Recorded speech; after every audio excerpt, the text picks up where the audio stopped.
జగత్తులో మనుష్యుడే మహాత్ముడై చరించగా ధరిత్రికే లభించిన మహావరం తమస్సునే ఉషస్సుతో నిరంతరం హరించగా మనస్సులే ధరించిన మహాయుధం ప్రపంచమే ధరించగా ఈ జన్మవే భరించగా భగవంతుడే అందించిన మహాద్భుతం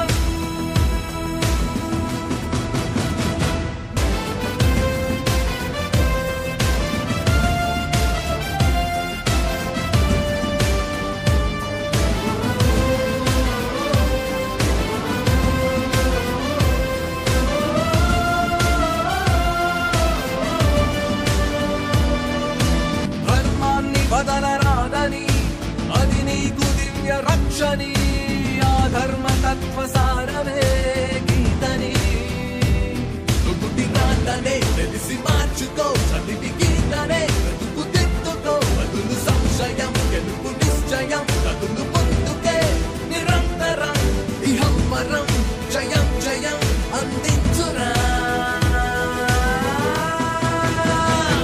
ఐంకార హ్రీంకార రహస్యయుక్త శ్రీంకార గూఢార్థ మహావిభూత్యా ఓంకారమన్మత్ ప్రతిపాణిభ్యాం నమో నమః శ్రీ గురుపాదుకాభ్యాం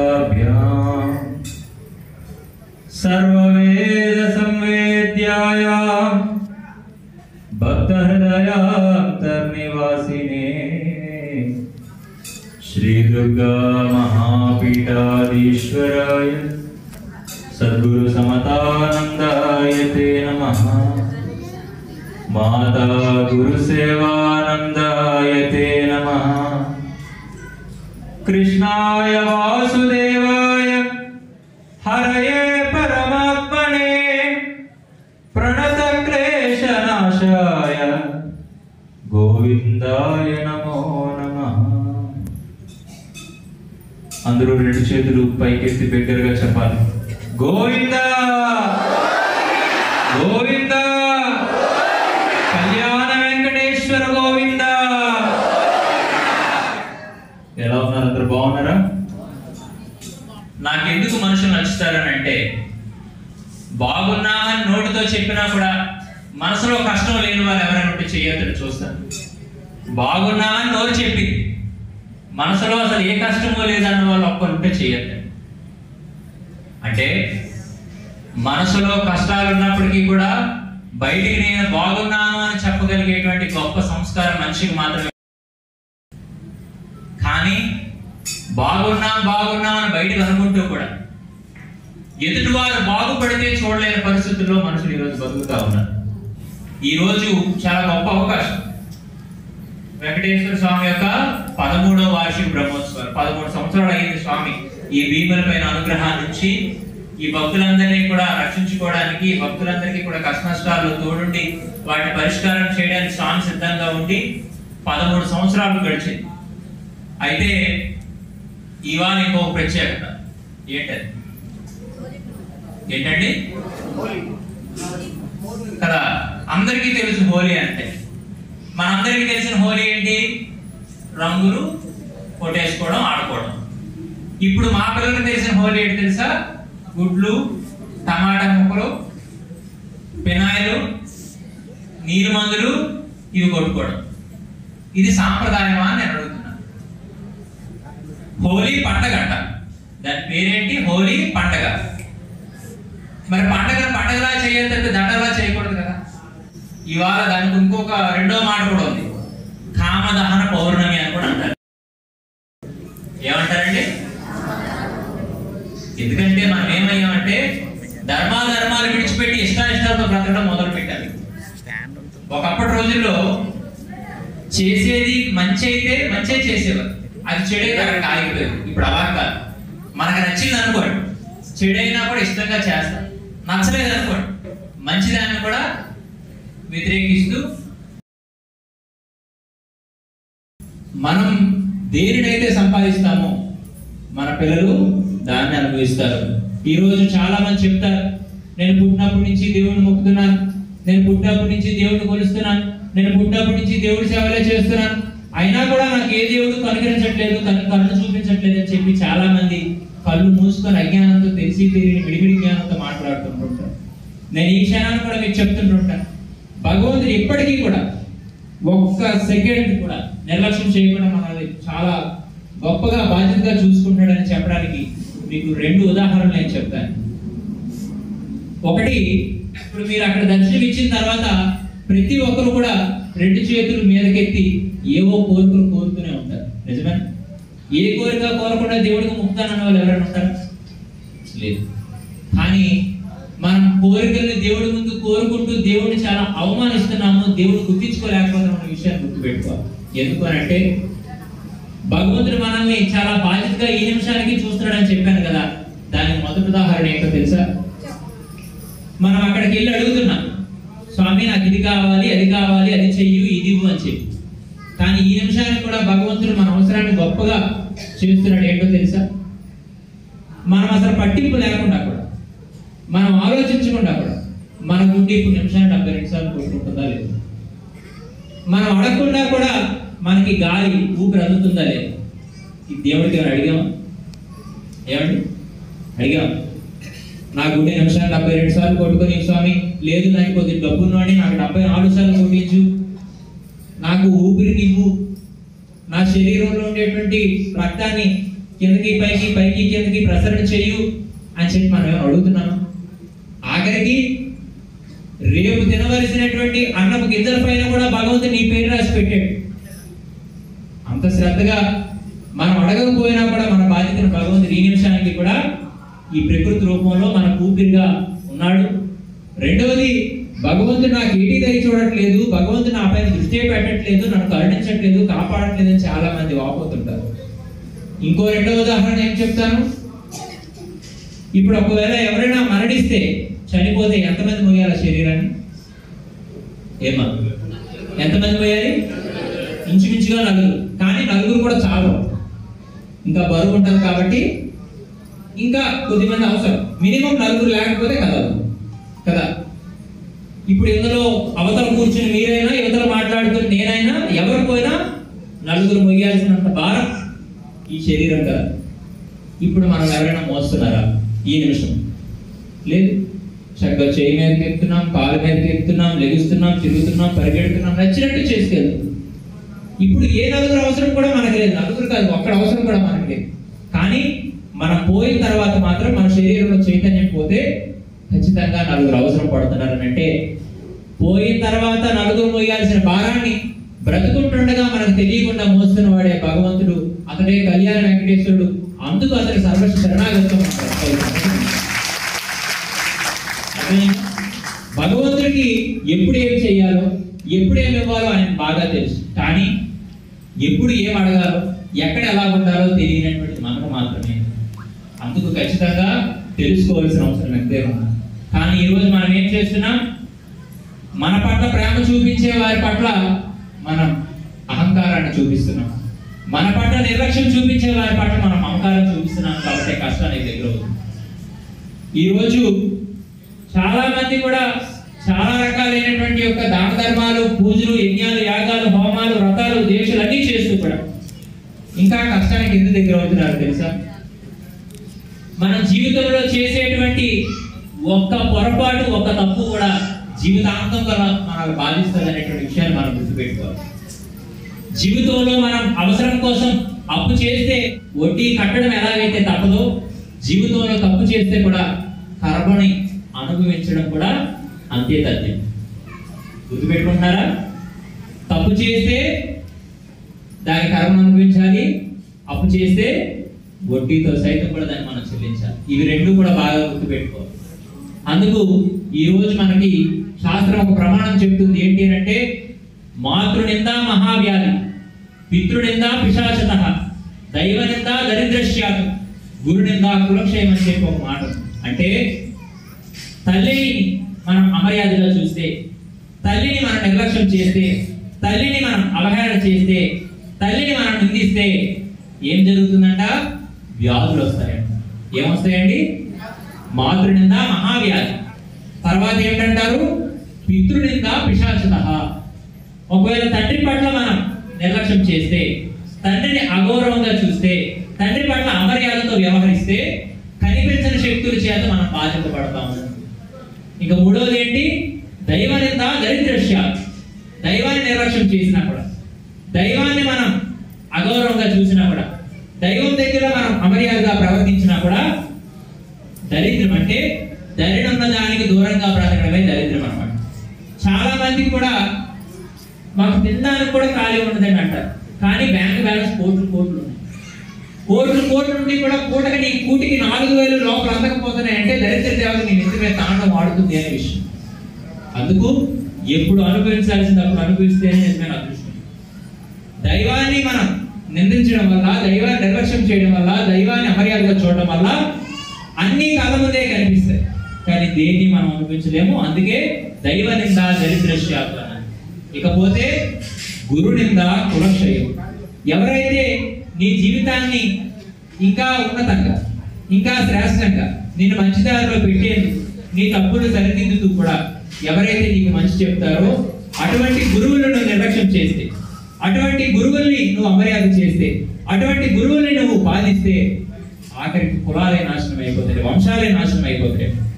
అందుకు ఈ రోజు మనం ఇవన్నీ కూడా రోజు చేస్తున్నాం అనే విషయాన్ని గుర్తుపెట్టుకోవాలి. నిజమేనా? ఈరోజు తల్లిదండ్రులు గౌరవించే పరిస్థితి లేదు, ఉందా? ఏమంటే ఇకపోతే దైవాన్ని అంటే భగవంతుడి దగ్గరికి వెళ్తే కోరికలు తీరుతాయి కాబట్టి, భగవంతుడు మనకి ఏదో మంచి చేస్తాడు కాబట్టి మాత్రమే గుడికి మనం దేవుడి దగ్గరికి వెళ్తున్నాం తప్పితే భగవంతుడే కానీ నా దగ్గరకు వచ్చిన వాళ్ళకి నేను ఏటి చేయను, నా దగ్గరకు వచ్చిన వాళ్ళకి ఏ లాభం లేదు, నా దగ్గరకు వచ్చిన వాళ్ళకి ఏ పుణ్యాలు రావాలి కానీ బోర్డే కానీ పెట్టాడు అనుకోండి, వెళ్తామంటే ఎవరంటే? భగవంతుడు కూడా మనం ఏం చూస్తున్నాం? అవసరాలకు మాత్రమే మనం చూస్తున్నాం, అంతేనా? అందుకు అక్కడే మనకు అనుస్వార్థం పనిచేసింది. ఇకపోతే గురువు, ఒకప్పుడు ఈ దేశంలో గురు స్థానానికి ఎంతో గొప్ప గౌరవం ఉండేది. గురువులు పల్లకి మోసేవారు. గురువులు అనబడేటువంటి వారిని తలపైన పెట్టుకొని శిరోధార్యంగా భావించేటువంటి గొప్ప సంస్కృతి సదాచారం ఈ దేశంలో ఉంటే, ఈరోజు సినిమా హీరోలు, రాజకీయ పార్టీలు, ఆఖరికి కుల సంఘాల నాయకులకు ఉండేటువంటి గౌరవాలు కూడా ఈ రోజు గురువులకు లేని పరిస్థితులు సమాజంలో మనం చూస్తాం కదా. ఆఖరి కాషాయం అంటే సమాజానికి కషాయం అయిపోయింది. ఆఖరికి ఇప్పటి కాలంలో పరిస్థితులు ఎలా మారాయి తెలుసా?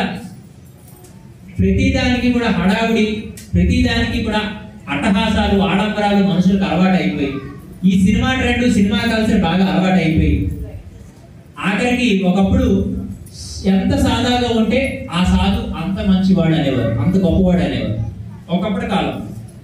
అంటే ఆయన చాలా ఆడంబరాలు లేకుండా చాలా ప్రశాంతంగా, తీరుబాటుగా, ధీమాగా నడుచుకొని వచ్చినా కూడా గౌరవించేవారు. ఇవాళ అలా జరగట్లా. అందరికీ కూడా గిరులు గీసుకొని అంత హద్దుల్లో బతికితే గానీ మాకు కూడా సమాజంలో తిరగడానికి ఒక్కొక్క రోజు ఘట్టం లేదు. ఎలా తెలుసా? స్వామి అనబడేటువంటి పదం ఏదైనా ఉందనంటే ముందు ఆ స్వామి బ్యాక్గ్రౌండ్ లో పీఠం పెద్దది ఉండాలట. పెద్దది చూడడానికి జిగ్గుమనాలి. ఆ పీఠం ముందు కూడా కనీసం ఒక 2-3 కార్లు మంచివి కనిపించాలి. ఆ స్వామి కూడా సాదాగా ఏదో ఉండి లేని బట్టలు కట్టుకుంటే కుదరదట, జిగ్జిగులు ఆడుతుండాలి. ఒకప్పుడు రోజుల్లో మనుషులు ఎవరైనా మనల్ని ప్రేమగా చూసుకొని ఎక్కువ సమయం మనతో మాట్లాడితే, ఆదరించి అభిమానిస్తే అది గొప్పగా ఉంది. ఈరోజు అది కాదండి. స్వామి కలవాలి అని చెప్పి ఎవరైనా పీఠంకి వస్తే సరే వెంటనే రమ్మనండి, కల్పించండి అని చెప్పి వెంటనే కలిసాం అనుకోండి. కలిసిన తర్వాత కూడా మనవారే కదా అని చెప్పి ప్రేమగా ఒక గంట మాట్లాడాం అనుకోండి, అది చెప్పట్లేదు బయట. ఒక 2 గంటలు వెయిటింగ్ లో పెట్టి కనిపించిన వెంటనే కూడా అంటుకోని మాట్లాడి సరే కార్యక్రమం కదా వస్తానని చెప్పి పంపించిస్తే గొప్పలు ఎలా చెప్తున్నా తెలుసా? బయటకు వెళ్ళి వెళ్ళామా 2 గంటలు కూర్చొని 2 గంటలు స్వామి వచ్చారు, అలాగా ఇన్విటేషన్ తీసుకొని వస్తానని చెప్పారు. చేతిలో పండు అయితే ఎంత దూరం డిసిరని చెప్పి ఇది చెప్తున్నాడు తప్పితే స్వామి వెళ్ళినట్టే మమ్మల్ని కలిశారు, ప్రేమగా దాన్ని మాట్లాడారు, ఖచ్చితంగా కార్యక్రమాన్ని వస్తానని చెప్పి భరోసా ఇచ్చారు, అది చెప్పలేదు. అంటే ఏదైతే మనకి శ్రమను కలిగింపజేస్తుందో అది మనకి ఇష్టపడదు. నిజమే. ఈ రోజు మనకేదో కష్టం వచ్చిందని చెప్పి ఇంటి పక్కన ఆర్ఎంపీ ఉంటాడు. ఆర్ఎంపీ కానీ ఇంజక్షన్ వేసి ఒక 2 మాత్రలు ఇచ్చి 100 రూపాయలు తీసుకోవడం అంత తగ్గట్లేదు మనకి. ఓ మల్టీ సూపర్ స్పెషాలిటీ హాస్పిటల్కి వెళ్ళి కిందకి 4 మార్లు తిప్పించి ముందు దగ్గే ముందు పూట జ్వరమే దానికి ఎక్స్రేలు స్కానింగ్లు ఎంఆర్ఐలు అవి ఇవి చేసేసి ఓ 10,000 బిల్లు తీసుకొని ఆర్ఎంపీ ఏ ఇంజక్షన్ వేసాడో ఏ మాత్రం ఇచ్చాడో అదే డాక్టర్ ఎంబీబీఎస్ కూర్చొని ఒక్కసారి ఆ ఫైల్ ఇలా చెక్ చేసి ఆ ఇంజక్షన్ వేసే మాత్రలు కానీ వేసి ఇంకొచ్చి ఏడు చెప్తారో తెలుసా, డాక్టర్ చెయ్యి పడుకోగా తగ్గిపోయింది అనుకుంది.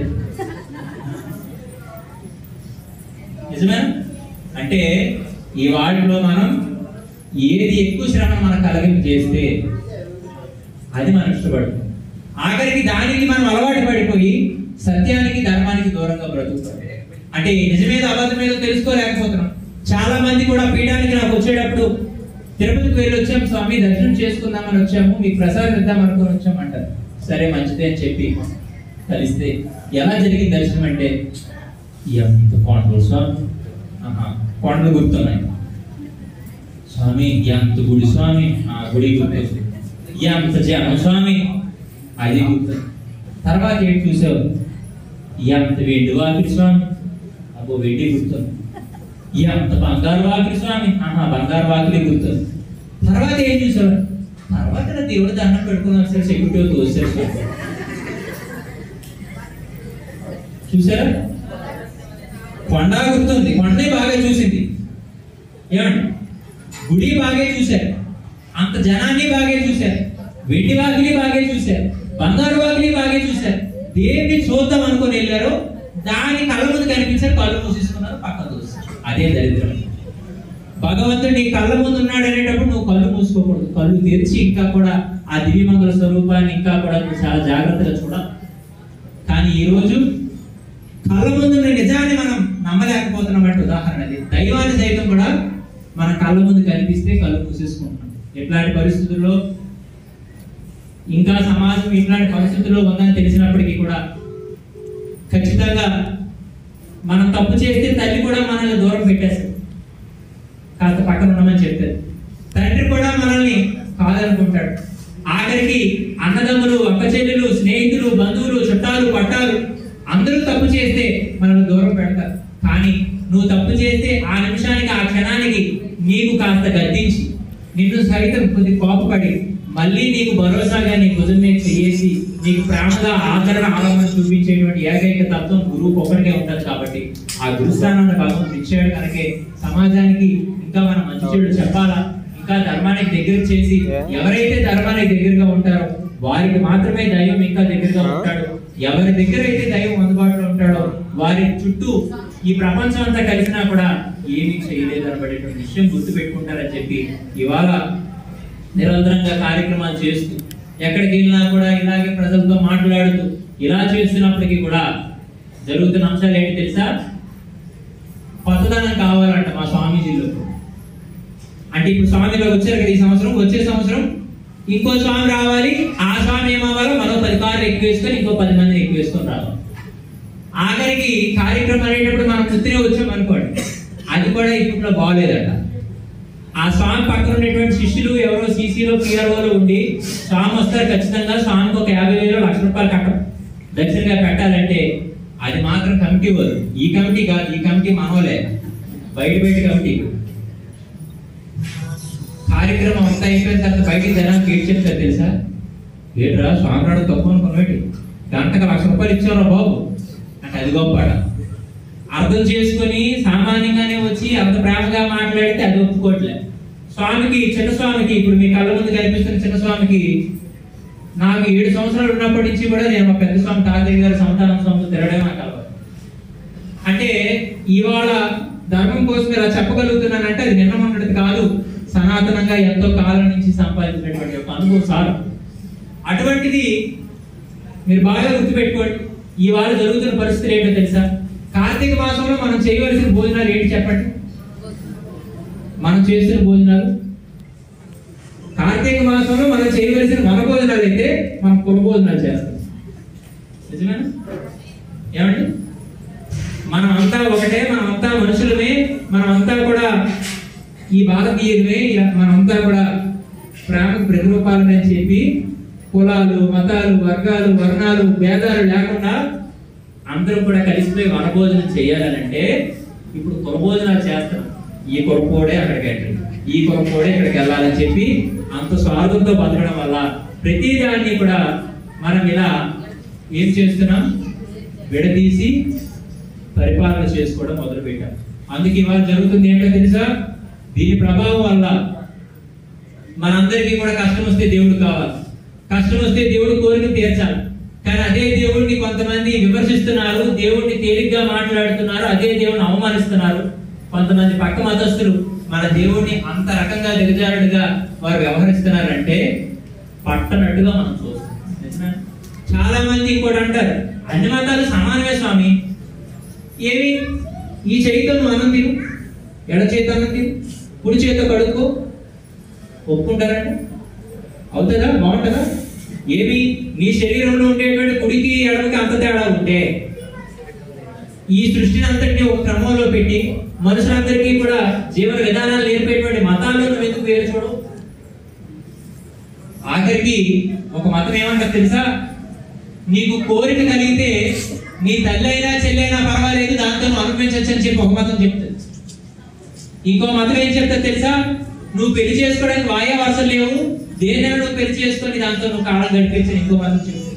కానీ నిన్ను కన్న తల్లిని, నీ తోడ పుట్టిన చెల్లిని, నిన్ను కట్టుకున్న ఆరిని, నీ కడుపును పుట్టిన పిల్లని సాక్షాత్తు వైకుంఠంలో ఉండేటువంటి లక్ష్మీదేవితో సమానంగా చూడమని చెప్పే ఏకైక సంస్కృతి హిందూ ధర్మం. ఆఖరికి ఆ మతస్థులు ఎంత మెదడు తక్కువ కాకపోతే ముస్లింలు అందరూ నమ్మేటువంటి దేవుడే ఆ యొక్క ఖురాన్ ప్రకారంగా చెప్తున్నాడు, నేను దేవుడిని కాదు, నేను దేవుడి ప్రతినిధిని, నేను దేవుడి యొక్క ప్రవక్తని అని చెప్పి ఆ యొక్క వ్యక్తి చెప్తే, క్రైస్తవులందరూ విశ్వసించేటువంటి జీసస్ ఏం చెప్తున్నాడు, నేను దేవుడి కాదు, యెహోవా అనబడేటువంటి దేవుడి కుమారుని అని చెప్తున్నాడు. కానీ సాక్షాత్తు శ్రీమన్నారాయణుడు దశావతారాలు ఎత్తి ఈ భూమి, గాలి, నీరు, నిప్పు, ఆకాశం, పంచభూతాలు, ఈ ప్రపంచం అంతా నేనే అని చెప్తున్నాడంటే ఎంతకంటే గర్వించాల్సింది ఇంకేమైనా ప్రపంచం ఉంటుందా? ఆఖరికి వాళ్ళు ఏం చెప్తున్నారు, మొన్న ఎవడో ఒక పాస్టర్ చెప్తా ఉన్నాడు, రాముడే కొట్టలేదట, అసలు రామాయణం కట్టుకోదట, అసలు రామాయణము రాముడు రెండు అద్భుత కల్పన చెప్తున్నాడు. నేను అంటాను, ఈ ప్రపంచంలో ఎక్కడైనా కూడా మా దేవాలయాలు, మా దేవస్థానాలు, మా గుళ్ళు, గోపురాల కంటే అతి పురాతనమైన ఒక చర్చిని కానీ ఒక మసీదుని కానీ చూపిస్తే నేను సన్యాస దీక్ష సైతం విడిచిపెట్టేసి నేను మాట్లాడతాను. శ్రీశైలంలో ఉండేటువంటి మల్లికార్జునుడి గుడి ముందు ఉండేటువంటి ధ్వజస్తంభానికి 5000 సంవత్సరాల వయసు. శ్రీశైలంలో ఉండేటువంటి ఒక మల్లికార్జున స్వామి గుడి ముందు ఉండేటువంటి ధ్వజస్తంభం వయసు 5000 సంవత్సరాలు. కానీ పెద్ద పెద్ద కబుర్లు ఆడుతున్నారు, మతాలన్నీ పుట్టిన మహా అయితే తిప్పి తంతే 2000 సంవత్సరాల క్రితం ఏ ఒక్కడి అడ్రస్ లేదు. అటువంటి వారు ఈరోజు పెచ్చిమీరి మన మీదే మాట్లాడుతున్నారంటే దానికి కారణం ఏంటి? మనం అందరం కూడా జ్ఞాపకాలతోనే బతుకుతున్నాం తప్పితే జ్ఞాపకాలతో కాదనే విషయాన్ని మనం గుర్తుపెట్టుకోవాలి. ఈ రోజు మనం అంతా కూడా మన పునాదులు ఏంటో, ఆఖరి మనకు ఒకప్పుడు ఉండేది 5 తరాల ముందు తరాల వారి పేర్లు తెలియాలి అని ఉండేదా? పెద్దవారు ఉండేది అప్పుడు ముందు తరాల వారు. ఇప్పుడు మనకేంటి అక్కర్లా. ఇప్పుడు ఏదైనా సినిమా కానీ వస్తే ఆ సినిమా హీరో ఎవడో తెలియాలా, హీరోయిన్ తెలియాలా, వాళ్ళు వాడిన బట్టలు ఏ బ్రాండో తెలియాలా, ఆ సినిమా షూటింగ్ ఎక్కడ తెలియాలా, ఆ 2 గంటల సినిమా కూడా మన గుర్తులు పోలొచ్చేది. ఇవి మనం గుర్తు పెట్టుకుంటాం. ఇంకా అది కాస్త పోతే వాళ్ళు ఎలాగ వేసాలు వేసారు, అవి వేసాలు మనం వేయాలి. ఆ సినిమా హీరో కానీ ఆడేదో ఇలాగ తీసేయడానికి ఒకటి, ఆ హీరోయిన్ అమ్మేమో కానీ జాకెట్ ఇక్కడ కట్ చేసింది అనుకో, దరిద్రం అనమాట అది. ఒక కాలంలో ఒంటి మీద బట్ట చిరిగితే దరిద్రం అనుకుంటారు, ఇప్పుడు ఎంత చిరిగిపోతే అంత దరిద్రం. నేను అందుకే చెప్తుంటుంటా, ఎప్పుడు కూడా సమాజం అంతా కూడా తప్పులుదే. సమాజం ఉండే ప్రతి మనిషి తప్పు చేస్తూనే ఉంటాడు. కానీ మనుషులకు ఉండే గొప్ప లక్షణం ఏంటో తెలుసా? వారు చేసే తప్పుల్ని ఆస్తి పత్రాలాగా బీరువాలో దాచుకుంటారు, ఎదుటివారు చేసే తప్పులు కరపత్రాలాగా ఊర్లో ఫ్రీగా పంచుతూ ఉంటారు. అది మనుషుల లక్షణం. మనమేమనుకుంటాం? మీకు అందరికీ ఒకటే చెప్తారు, భగవంతుడు మనకి కొన్ని సందేశాలు ఇస్తున్నాడు. ఏంటి తెలుసా? ఇక్కడికి వచ్చే ప్రతి ఒక్కటి కూడా పోతూనే ఉంటుంది సృష్టి ధర్మం. భగవంతుడు అందుకే మనకి ఏం చేస్తాడో తెలుసా? ముందుగా జుట్టు వెంట్రుకలు తెల్లబడేటట్టు చేస్తాడంట. ఏం చేస్తాడంటే జుట్టు వెంట్రుకలు తెల్లబడేటట్టు చేస్తాడు. రెండోది ఏం చేస్తాడు? కంటి చూపు కాస్త మందగిస్తాడంట. రెండోది ఏం చేస్తాడు? సరే, నేను కన్ఫ్యూజన్, మీరు బాగానే ఉన్నారు. రెండోది కంటి చూపు మందగిస్తాడు. మూడోది వినికిడి. నాలుగోది మాట్లాడడానికి దంతాల శక్తి కావాలి, దంతాలు ఉండకూడదు. సరే, దంతాలు సహకరించకపోయినా మాట్లాడలేకపోయినా కాళ్ళు చేతులు పనికొస్తే తిరిగేస్తాడు కదా అని చెప్పి భగవంతుడు ఏం చేస్తాడు? కాస్త కాలు పట్లు వచ్చేటట్టు చేస్తాడు. ఇంక అయిపోయిన తర్వాత మెల్లగా వాంటింగ్ మొదలైపోతుంటుంటాయి. ఇవేవి మనం గుర్తులో పెట్టుకోకుండా జుట్టుకు కానీ ఒక్క వెంట్రుకు కానీ తెల్లబడితే గోద్రేజ్ హెయిర్ కలర్ రాసేసి 70 సంవత్సరం పడిపోయినా ముసలోళ్ళు అనిపించుకుని కుర్రోళ్ళనైనా అనుకుంటున్నాం. కంటి చూపు మందగిస్తే ఎంత ఖర్చైనా పర్వాలేదు కానీ ఒక హాస్పిటల్కి వెళ్ళి కొత్త కన్ను వేసేసుకొని మరి ఇంకా గుడ్డిగా చూడాలి సమాజాన్ని. కళ్ళుండి కాదు, గుడ్డిగా చూడాలి. నిజమే, గుడ్డిగా చూస్తున్నాం. కళ్ళుండి ఏమైనా చూస్తున్నాం? కళ్ళ ముందు ఉన్నది మంచి వచ్చేటగా తేడా లేకుండా మనం బ్రతుకుతున్నామే. ఆ మాత్రం దాని కళ్ళు ఉంటే ఏంటి, లేకపోతే పూర్వ రోజుల్లో కళ్ళ ముందు ఏదైనా తప్పుడు దృశ్యం కనిపిస్తే ఆ తల్లిదండ్రులు మన కళ్ళు మూసేసేవారు. మా అమ్మ నాన్న అయితే అలాగే చేసేవారు. పూర్వ రోజుల్లో ఎవరైనా తప్పుడు మాట్లాడితే మూతిపై కొట్టేవారు పిల్లలు. పొరపాటు తప్పుడు మాట్లాడి వినిపిస్తే చెవులు మూసేసేవారు. ఇప్పుడు అలా లేదు. ఎంత జూమ్ చేసి చూపిస్తే అంత బాగుంది తప్పు దృశ్యం. ఎంత ఇంకా మంచి హెమ్మింగ్ పెట్టి బేస్ పెట్టి గిఫ్ట్ అనిపించి ఆ తప్పుడు మాటలు వినిపిస్తే అంత బాగుంది. ఆఖరికి ఇంకా దరిద్రం ఏంటి తెలుసా? మాట ఎప్పుడు కూడా సత్యానికి ధర్మానికి దగ్గరగా ఉండాలని అంటే ఈ రోజు ఎంత బూతు మాట్లాడితే అంత గొప్పట, ఎంత చెప్పుడు మాట్లాడితే అంత గొప్పట, ఎంత మాట తప్పిపోయి బ్రతికితే అంత గొప్పట. ఈ రోజు పరిస్థితులు అలా ఉన్నాయి. ఏమండి, ఇంకెలా ఉంటే మనం ఏం చేస్తున్నాం? ఈ కళ్ళుని మనం రిపేర్ చేసుకొని చూడాలనుకుంటున్నాం. రెండోది ఏంటి? మూడోది చెవులు వినికిడి తగ్గిస్తున్నాడు భగవంతుడు. తెలుసుకోవడానికి నువ్వు తగ్గాలరా, నువ్వు ఒక్కొక్క మెట్టు దిగకపోతే ఎక్కే జీవితంలో ఇప్పుడు దిగాల, మళ్ళీ నేల మీదకి వచ్చేయాలా, ఆ నేలలో కలుసుకోవాలని చెప్తే ఆ వినికుడు కూడా మంచి మిషన్ పెట్టుకొని ఇంకా చెవులు రెక్కించి తింటున్నాం. ఈ పాప లోకంలో ఉండేటువంటి మాటలన్నీ కూడా. ఇంకా ఏం చేస్తున్నాం? మాట శక్తిని తగ్గించడానికి దంతాల్ని ఓడగొడుతున్నాడు. దానికి కూడా డాక్టర్ గారు మంచి క్వాలిటీ కొన్ని ఎట్టండి, దగ్గర రాడాలి, మాట్లాడితే మెరాలని బంగారం పళ్ళు ఎట్టుకున్నారు కూడా ఉన్నారు. ఇంకా అది కాస్త పోతే కాళ్ళు చేతులు పట్లు వస్తున్నాయి. దాన్ని కూడా అరే భగవంతుడు ఇంకా నన్ను ఉరుకులు పరుకులు పడకు, జాగ్రత్త పడు, నిదానంగా ఉండు, ఇంతకాలం అందరి కోసం ఆలోచించావు, ఎప్పటికైనా నీ కోసం నువ్వు ఆలోచించుకుని నా సన్నిధికి వచ్చి అని చెప్పి కాళ్ళు సైతం కూడా పట్టు పెడతాడు. ఆలోచించడం మానేసి మంచి ఆర్థోపెడిక్ డాక్టర్ దగ్గరికి, డాక్టర్ గారు అవసరమైతే కాలు బాగు చేయండి, లేకపోతే ఎవరైనా తీసేసి అని చెప్పి జరుగుతుండేటువంటి యొక్క పరిస్థితులను గుర్తుపెట్టుకోకుండా, జరగబోయేటువంటి పరిణామాన్ని సైతం గుర్తుపెట్టుకోకుండా ఎల్లకాలం కూడా శాశ్వతంగా ఈ భూమి మీద బతికిపోతామనేటువంటి ఒక భ్రమలో మనం బతుకుతున్నాం. మనం అందరూ కూడా అబద్ధంలో బతుకుతున్నాం. ఏంటి తెలుసా అబద్ధం? ఏది శాశ్వతం కాదు అంటారు. నిజమేనా? మీరు ఒక్కసారి ఆలోచించండి, అది నిజమో కాదు మీకు అర్థమైపోతుంది. ఏది శాశ్వతం కాదనే మాట ఎంతమంది ఒప్పుకుంటారు చెప్పండి? ఎంత చేద్దాం కదా, నేను చెప్తాను. ఇప్పుడు ఉదాహరణకి ఒక రవణం ఉంది. రవణం ఎప్పుడుంటే ఫీల్ అవుతామా? ఒక రవణం ఉంది, లేకపోతే ఒక వెంకటస్వామి ఉన్నారు. ఇప్పుడు ఈ రవణమ్మ అప్పటి స్వామి చనిపోయారు. ఈ మనిషి చనిపోయినంత మాత్రాన ఆ పక్కన మనుషులందరూ కట్టకట్టు చచ్చిపోతారా? బతుకున్నప్పుడైతే మాత్రం నువ్వంటే నేను, నువ్వు లేకపోతే నేను లేను, నువ్వు లేకపోతే నేను బతకలేను, నువ్వు లేకపోతే నేను చచ్చిపోతే ధైర్యాలు వేస్తారు. కానీ చచ్చిపోయిన తర్వాత ఎవరైనా కూడా ముడేసుకుని ఇస్తారా? అప్పుడు మాట మార్చారు. ఉన్నప్పుడే నీ బాగా చూసుకోలేకపోతే పోయినప్పుడే నీకోసం ఆలోచిస్తాను అంటారు కదా. సరే, మనుషులు తేలిపోయారు. అది కాస్త పోతే వారు కట్టుకుని ఇల్లు ఏమైనా నాశనం అయిపోయి పోతుందా? వారి బట్టలు ఏమైనా బీరువాని బయటకు వచ్చి నడుచుకొని పారిపోతాయా? ఆభరణాలు వస్తువులు ఏమైనా కూడా ఫ్లైట్లు బస్సులు ఎక్కి ఎక్కడెక్కడికి వెళ్ళిపోతాయా? ఇప్పుడు వెంకటస్వామి చచ్చిపోయినప్పుడు ఖర్చీగా అక్కడ పడిస్తే ఖర్చీ ఎంతకాలమని ఇంకెవరు తీసుకొని అక్కడే ఉంటది. రావడం చచ్చిపోయినప్పుడు కానీ బీరువా లాకేసా తాళం చెవులు కానీ బొడ్లో పెట్టుకుంటే ఆవిడ పోయినా ఎవరు తీయకపోతే ఆవిడ మనుమరుగా వెళ్ళిపోతుంది. కానీ ఆ తాళం చెవులు మాత్రం మట్టిలో పాతి పెట్టేసినా మంటలో కాల్చేసినా ఎదిగితే దొరికేస్తుంది. అంటే ఇప్పుడు నిజమేంటి, అన్నీ శాశ్వత, అన్నీ ఇక్కడే ఉంటాయి. కానీ లేని వాడివి, ఉండలేని వాడివి, ఉండడానికి యోగ్యత లేని వాడు ఒక్కడు. ఆ నిజాన్ని మనం గుర్తుపెట్టుకుంటే ఎప్పుడోకప్పుడు ఖచ్చితంగా వచ్చినటువంటి శరీరం మళ్ళీ కూడా పంచభూతాల్లో కలిసిపోతుంది. ఎప్పుడోకప్పుడు మాట్లాడుతూనే గలగల మాటలన్నీ మోగపోతాయి.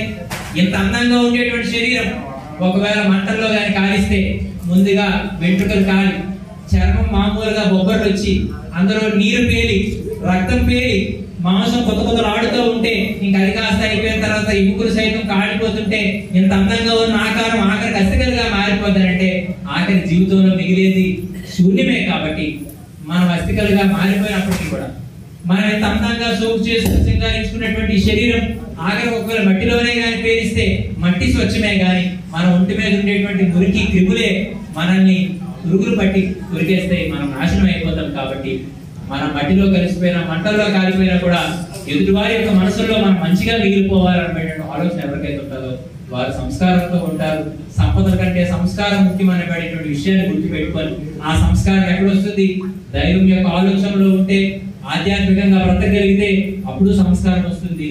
ఇప్పుడు మీరు గుడికి వచ్చేటప్పుడు స్నానం చేసి రావాలి, బొట్టు పెట్టుకోవాలి, ఒంటి నిండుగా బట్టలు కట్టుకోవాలి, ఆఖరి నిశ్శబ్దంగా ఉండాలి, ఎవరి కోసం కూడా లేనిపోయిన ఆలోచనలు చేయకూడదు, చాడీ మాటలు ఆడకూడదు, ఎదుటి వారిని ఇబ్బంది పెట్టాలనుకోకూడదు. ఈ సంస్కారం అంతా కూడా తెలియకుండా నేర్పేది కేవలం ఒక భక్తి మాత్రమే. ఈ రోజు ఆ భక్తికి దూరమై చాలా మంది సోమరిపోతులుగా బ్రతకడానికి అలవాటు పడే కొంతమంది మతాలు మార్చుకుంటున్నారు. అందుకు మీకు బాగా చెప్తున్నాను, హాస్పిటల్లో మీరు ఎవరినైనా పరామర్శించడానికి వెళ్తారే, అప్పుడు మీరు ఒకటి గమనించారో లేదు, ఇప్పుడు పరామర్శించే వాళ్ళు కూడా లేరు, విమర్శించే వాళ్ళు ఎక్కువ ఉన్నారు కదా. ఆ హాస్పిటల్లో ఎవరైనా ఐసీయూలో కనుక అక్కడ మోనిటర్ ఉంటుంది, ఆ మోనిటర్ పేరు ఈసీజీ అంటారు. ఆ ఈసీజీలో ఏం కనిపిస్తుంది తెలుసా? ఇలా కనిపిస్తుంది. నిజమేనండి, ఇలా కనిపిస్తుంది. ఒకరు పొరపాటున కానీ ఆ గీతలే కానీ నిటారుగా లైన్గా లెవెల్గా వచ్చేది కూడా అప్పుడు ఏమైనట్టు, మనిషి చనిపోయినట్టే. అంటే మనం తెలుసుకోవాల్సింది ఏంటి, ఎవరైతే జీవితంలో కష్ట నష్టాన్ని, ఎత్తుపల్లాన్ని, బాధల్ని, సమస్యల్ని, సుఖాన్ని అన్నింటినీ కూడా అనుభవిస్తారో వారే నిజమైన మనుషులు తప్పితే సజావుగా తాపీగా జీవితాన్ని గడిపిస్తున్న వాళ్ళు శవాలతో సమానం. అందుకు కష్టాలు కూడా భరించగలిగే వాడికి వస్తాయి, బాధలు భరించగలిగే వాడికి వస్తాయి. ఇంకా కలికాలంలో ఇంకో నియమం ఉంది, ఏంటో తెలుసా? బాధ్యతగా బతికే వాడికి బాధలు ఎక్కువ, నీతిగా బతికే వాడికి నిందలు ఎక్కువ. మీరు బాధ పడుతున్నారు అంటే, నిందలు మోస్తున్నారంటే మీరు యథార్థవాదులే తప్పితే తప్పుడు వ్యక్తులు కాదు అనబడేటువంటి గొప్ప నమ్మకంతో మీరు బ్రతకగలిగినాడు. భగవంతుడు మీ అందరినీ కూడా చాలా నిండుగా చల్లగా చూస్తాడు. అందుకు ఈ 13వ వార్షికోత్సవంలో, ఈ సమయంలో, ఈ క్షణాన్ని మనం ఇంత గొప్పగా గడపగలిగామంటే ఇది వెంకటేశ్వర స్వామి యొక్క పరిపూర్ణమైనటువంటి దయగా మనం భావిస్తాం. ఇప్పుడు ఇదే ఇంటి దగ్గర ఉంటే మనం ఎలా ఉంటామా? ఇంటి దగ్గర ఉంటే కనీసం ఆ ఒక్క క్షణమైన నవ్వు బాగా వస్తుందా? ఈ మధ్య కాలంలో ఫంక్షన్లో గట్ట ఫోటోగ్రాఫర్ నవ్వు అని అంటే తాత్కాలికమైన నవ్వు, కానీ యథార్థంగా ఇప్పుడు నవ్వుతున్నారా లేదా? మనసు నిండుగా నవ్వగలుగుతున్నారా లేదా?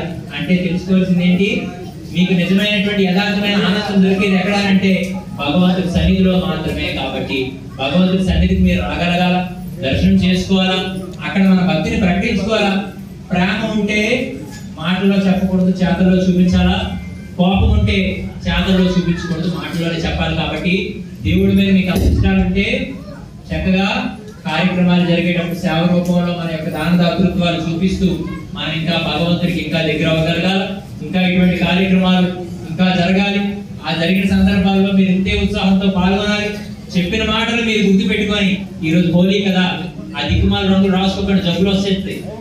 మీరు చేసుకోవాల్సింది ఏంటో తెలుసా? చక్కగా ఈ రోజు మన్మధుడిని సైతం కూడా శివుడు సంహరించిన రోజు, అంటే కోరికలే పోయిన రోజు అన్నమాట. కోరికలే కదా కష్టానికి కారణం. ఒకటి అనుకుంటాం, అనుకోకపోతే కష్టానికి దగ్గర అవుతాం. అందుకు కోరికలే లేకుండా చేసేటువంటి గొప్ప రోజు భక్తులకై. మనం అలా ఉన్నాం కదా, ఇంకా కోరికలు ఎక్కువ, నెల సరుకుల కంటే ఎక్కువ లిస్టులు రాసుకుంటాం. అందుకు ఇవాళ ఇంకోటి కూడా, లక్ష్మీ అమ్మవారి యొక్క పరిపూర్ణమైన అనుగ్రహం కలిగినటువంటి యొక్క పౌర్ణమి. అందుకు చక్కగా మీరు అందరూ కూడా స్వామిని, అమ్మవారిని దర్శించుకుంటారు. సాయంత్రం మీరు వెళ్ళిన తర్వాత ఇప్పట్లో పసుపు రాసుకోవడానికి కూడా సిగ్గే, మేకప్ రాసుకోవడానికి ఇంటి మీద కప్పులు కంటే అవసరం ఉంటాయి. మేకప్ అది రాసుకోవడానికి ఇబ్బంది లేదు, పసుపు రాసుకోవడానికి కుంకుమ పెట్టుకోవడానికి ఇబ్బంది.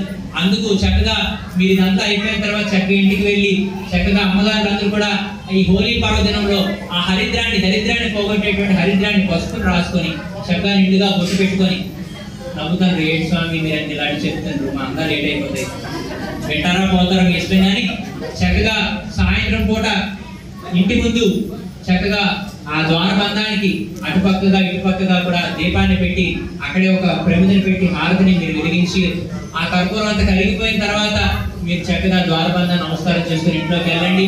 కొన్ని సెంటిమెంట్లు పాటించాలి.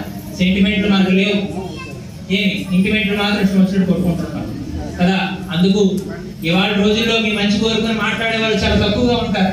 మీ నాశనానికి మీ యొక్క చెడుకి కోరుకుని ఎక్కువ మాట్లాడేటువంటి మాటలు వినిపిస్తాయి. కాబట్టి చిన్నస్వామి స్వామి సన్నిధిలో ప్రమాణపూర్వకంగా ఈ యొక్క దేశము, ఈ యొక్క జాతి, ఈ యొక్క ధర్మం ఇంకా 3 పూలు 6 కాయలుగా భవిష్యత్ తరాల వారు ఇంకా సుఖంగా ఉండాలన్న ఆలోచనతోనే మీకు యథార్థాన్ని చెప్పాము. కాబట్టి ఇవి ఖచ్చితంగా వెంకటేశ్వరుడే చెప్పాడు అనబడేటువంటి విశ్వాసంతో మీరు ఒకటి కాకపోతే ఒకటైనా కూడా నీతిగా బ్రతికేదానికి, ధర్మంగా బ్రతికేదానికి, సత్యంగా యథార్థంగా బ్రతికేదానికి ప్రయత్నం చేస్తే కష్టాలు అనబడేటువంటివి గాలి మబ్బుల్లా కొట్టుకుపోతాయి. ఆ రకమైనటువంటి భరోసాని మీ అందరికి అందిస్తూ, మీ అందరికీ కూడా పరిపూర్ణమైన ఆశీస్సులు అందిస్తూ మరి ఇంత చక్కగా కార్యక్రమాలు చేస్తున్నటువంటి ఒక కమిటీ వారందరికీ కూడా ఆ కమిటీ పేర్లు కానీ చెప్పడం మొదలెడితే ఇంకో గంట పడదు. అందుకు ఒకరినే కాకుండా అందరినీ అభిమానిస్తూ అభినందిస్తూ మరొకసారి మీ అందరి ముందు సెలవు తీసుకుంటూ మళ్ళీ సందర్భం